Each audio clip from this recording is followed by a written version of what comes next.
ரொம்ப ரொம்ப பவர்ஃபுல்லான துவாவாக ரசூல் ஸல்லல்லாஹு அலைஹி வஸல்லம் அவர்கள் நமக்கு சொல்லிக் கொடுத்த துவாக்களில் திருமறை குர்ஆன் சொல்லக்கூடிய துவாக்களில் மிக முக்கியமான துவா.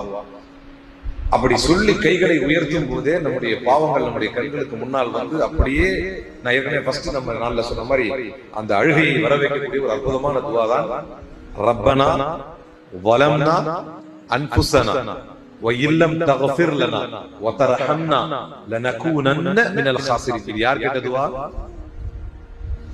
ஆதம் அலைஹிஸ்ஸலாம் பாவத்தை பண்ணிட்டு தப்பு பண்ணிட்டு வந்துட்டேன், தொடர்ந்து இதை கேட்டாரு. அல்லாஹ் என்ன பண்ணிட்டான் அப்படின்னா, இந்த துவாவை தொடர்ந்து ஆதம் அலைஹிஸ்ஸலாம் ரசூலுல்லாஹ் சொல்றாங்க, தொடர்ந்து உங்களுடைய தந்தை ஆதம் அலைஹிஸ்ஸலாம் இந்த துவாவை கேட்க போய் தான் சொல்ல போனா நம்முடைய மொத்த தலையெழுத்து எங்க மாறிச்சு, யாரால மாறிச்சு?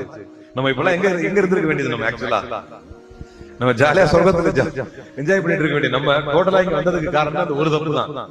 அந்த ஒரு தப்ப அல்லாஹ் மன்னிப்பதற்கு காரணமாக இருந்தது ஒரே துவா தான். ஆனா இந்த துவால ஒரு பெரிய அற்புதம் இருக்காது. என்னன்னா, எங்களை மன்னி அப்படின்னு கேட்கறதையே அல்லாஹ் கிட்ட நிர்பந்திச்சு கேட்கிற ஒரு துவா. ரப்பனா வலம்னா அன்ஃபுஸனா, இறைவா எங்களுக்கு நாங்களே அநீதிழைத்து, நம்ம செய்யற பாவம் எல்லாமே நமக்கு எதிரானது, நம்ம செய்யற பாவம் எல்லாமே நமக்கு எதிரானது. ரப்பனா வலம்னா அன்ஃபுஸனா, நல்லா தெரியுது நான் அநியாயம் பண்ணிட்டேன், பெரிய தப்பு பண்ணிட்டேன். ரப்பனா வலம்னா அன்ஃபுஸனா வ இல்லம் தக்ஃபிர் லனா, அருமையான ஒரு வார்த்தை, வாக்கிய அமைப்பு. வ இல்லம் தக்ஃபிர் லனா, நீ மன்னிக்கலன்னு வையேன்,